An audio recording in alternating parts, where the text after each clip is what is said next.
Assalamualaikum dan salam Sarawakku sayang, bersama saya Majidah Hamdan. Fokus berita malam. Program STEM 50 diharap dapat membantu melahirkan lebih banyak pelajar terlibat dalam aliran sains, teknologi, kejuruteraan dan matematik.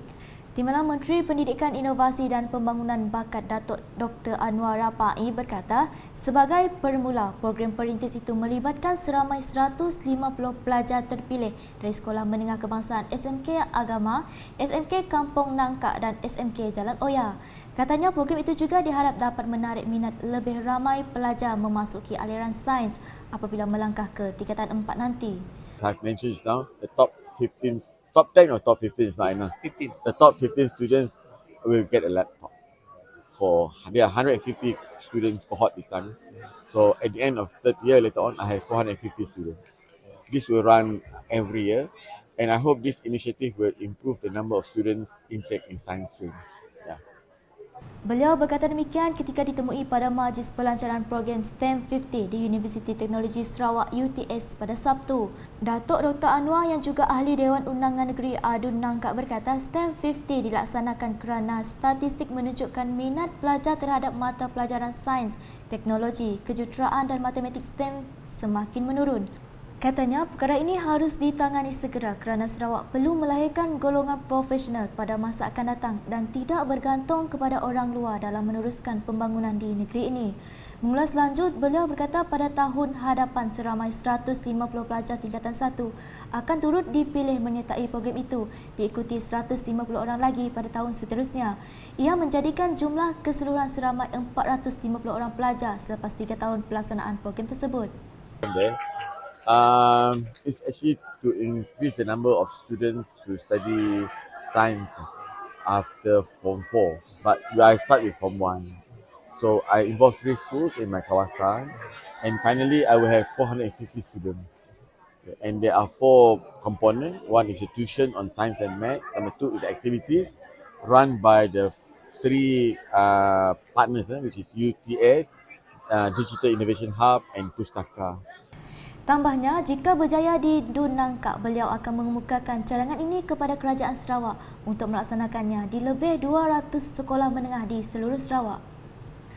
Berita seterusnya, Majlis Kraft Sarawak dan Batik Linut Sendirian Berhad akan menganjurkan Proudly Sarawak Best of Sarawak Craft yang akan berlangsung di Bintang Mega Mall West Court dari 2 hingga 11 Disember ini.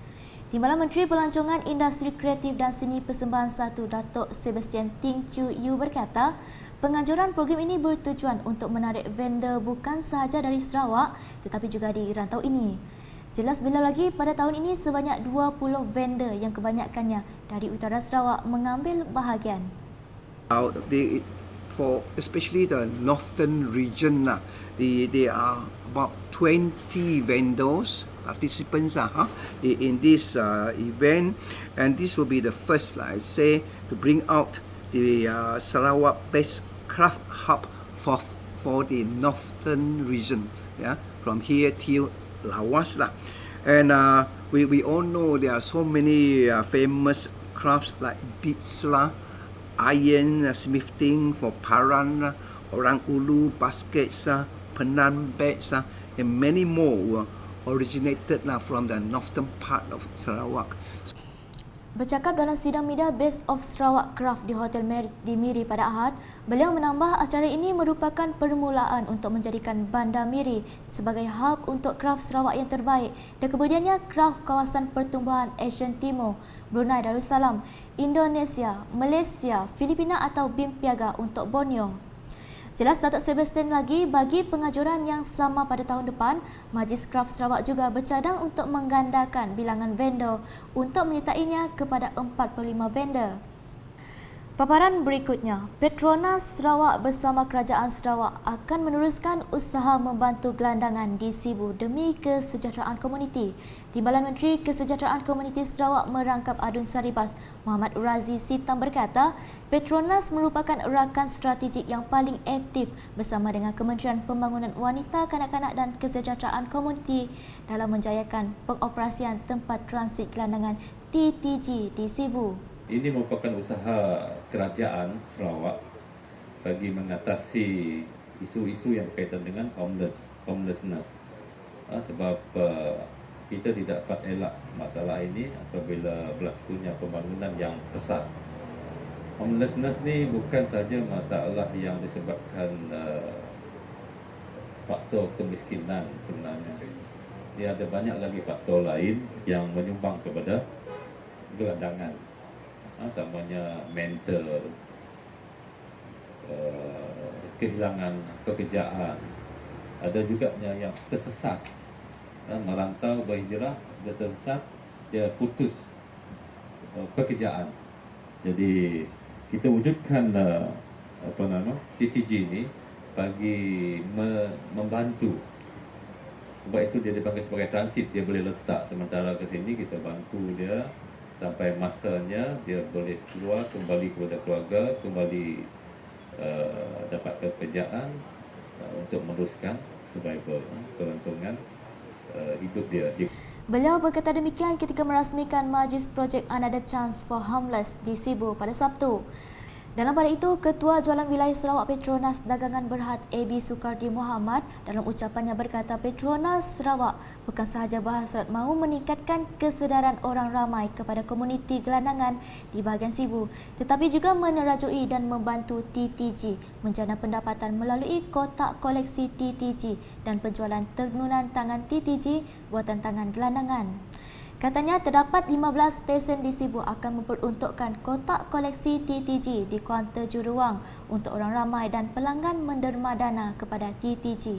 Dalam majlis itu, sebanyak RM3,500 telah disumbangkan oleh Petronas Sarawak kepada TTG Sibu. Paparan berikut pula, Perdana Menteri Datuk Seri Anwar Ibrahim menegaskan kerajaan perpaduan yang dibentuk dengan penyertaan beberapa parti akan memastikan kestabilan negara dan ekonomi serta menjunjung semangat perlembagaan persekutuan. Aspirasi Perdana Menteri ini disambut baik oleh rakyat sambil berharap kerajaan baharu nanti akan menumpukan usaha meningkatkan taraf hidup dan sosio-ekonomi rakyat termasuk golongan belia. Ikuti laporan wartawan Unit Komunikasi Awam Sarawak UKAS yang turun di lapangan untuk mendengar sendiri hasrat dan harapan rakyat di negeri ini terhadap kerajaan baharu yang akan dibentuk dalam masa terdekat. Pembentukan Kerajaan Perpaduan dengan pelantikan Datuk Seri Anwar Ibrahim sebagai Perdana Menteri ke-10 membuktikan kredibiliti dan sikap rasional pemimpin-pemimpin parti politik di Malaysia untuk duduk berbincang demi kepentingan rakyat. Penamat kepada kebuntuan selama beberapa hari selepas pilihan raya umum ke-15, PRU15 itu juga telah membuka lembaran baru kepada pentadbiran dan ekonomi yang lebih positif untuk terus bergerak ke hadapan. Menurut seorang orang awam, Nur Haimah Muhammad mewakili belia di Sarawak berkata, selain daripada memfokuskan kestabilan politik, beliau berharap agar kepimpinan kerajaan baru ini dapat memfokuskan keperluan para belia dalam merancangkan lagi sektor ekonomi di Malaysia. Okay, kami harap kerajaan baru tu boleh membantu belia yang kini tu lah.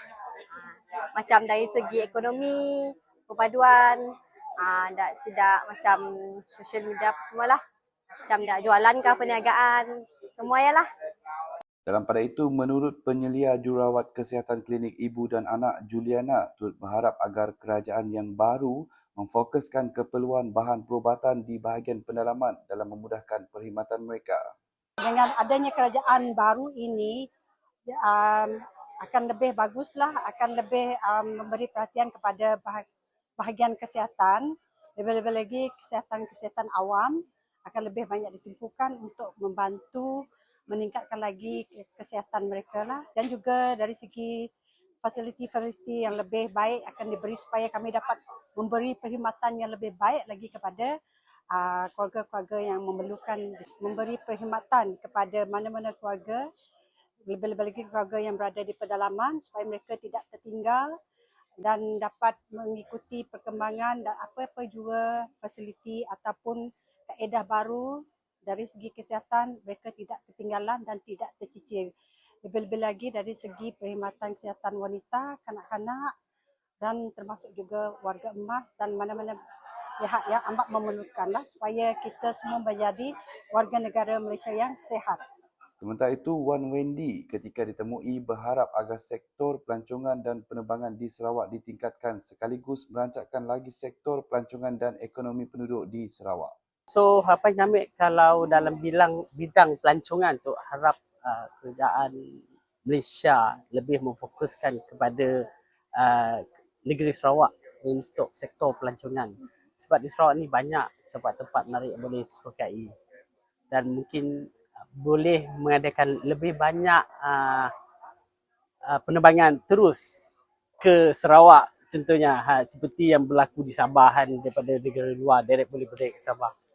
Lebih peluang pekerjaan pada belia di Sarawak dan lebih kepada untuk memajukan modal insan lah. Diharap pembentukan kerajaan perpaduan ini mampu menjenihkan kesemua kehendak tuntutan rakyat kerana asas utama kerajaan perpaduan ialah semua dasar kerajaan perlu diputuskan secara politik permuafakatan. Sekian saja laporan bersama saya Fidas Matrang untuk UKAS kembali ke studio. Keperkembangan di Tanjung Manis, seramai 300 orang pemancing telah menyertai Safari Memancing November Challenge 2022 selama 2 hari bermula dari 26 hingga 27 November di tapak Pesta Pantai Belawai.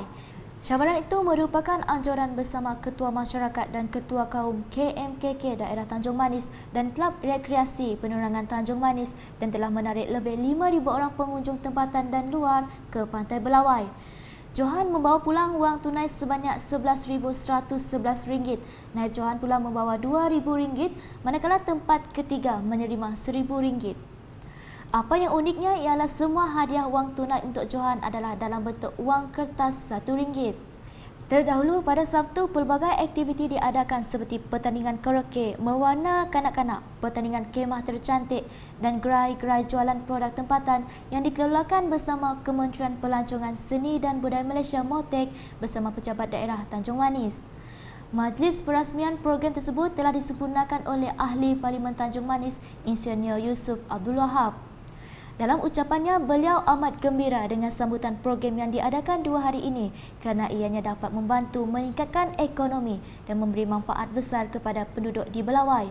Beliau juga mengucapkan terima kasih kepada pengundi di kawasan Parlimen Tanjung Manis kerana memilih semula beliau menjadi wakil rakyat pada pilihan raya umum ke-15 PRU 15 yang lepas. Sedikit laporan sukan. Pendaftaran kejohanan My Borneo E-Force Invitational 2.0 yang dibuka bermula pada 26 November lepas menawarkan wang tunai terkumpul sebanyak RM35,000. Pertandingan kali ini melibatkan penggemar e-sukan masa Kepulauan Borneo iaitu Sabah, Sarawak, Labuan, Brunei Darussalam dan Kalimantan, Indonesia. 4 kategori yang dipertandingkan iaitu PUBG Mobile, FIFA 23, MLBB dan Dota 2 di mana pusingan kelayakan akan berlangsung mula 9 hingga 31 Disember 2022 secara dalam talian. Pemenang yang layak dan mara ke peringkat akhir akan bersaing di Kuching, Sarawak pada Februari 2023. Kejohanan My Borneo E-Force Invitational merupakan inisiatif Kementerian Belia dan Sukan melalui Jabatan Belia dan Sukan Negara JBSN bersama Persatuan Sukan Elektronik Negeri Sarawak SESA. Ia bukan sahaja meraihkan penggemar e-sukan masa, malah memberikan peserta pengalaman bersaing dengan pemain luar negara untuk meningkatkan daya saing serta kemahiran mereka. Kejohanan ini juga dianjurkan bagi menggalakkan e-sukan pelancongan atau e-sport tourism yang mana pengajuran peringkat akhir akan menghimpunkan penggemar e-sukan dari luar negara di Malaysia. Sekian edisi malam bersama saya Majidah Hamdan. Berita lebih lanjut boleh didapati di semua platform media sosial UKAS termasuk portal ukas.sarawak.gov.my dan UKAS Channel di YouTube. #Menibah Fakta. Salam UKAS.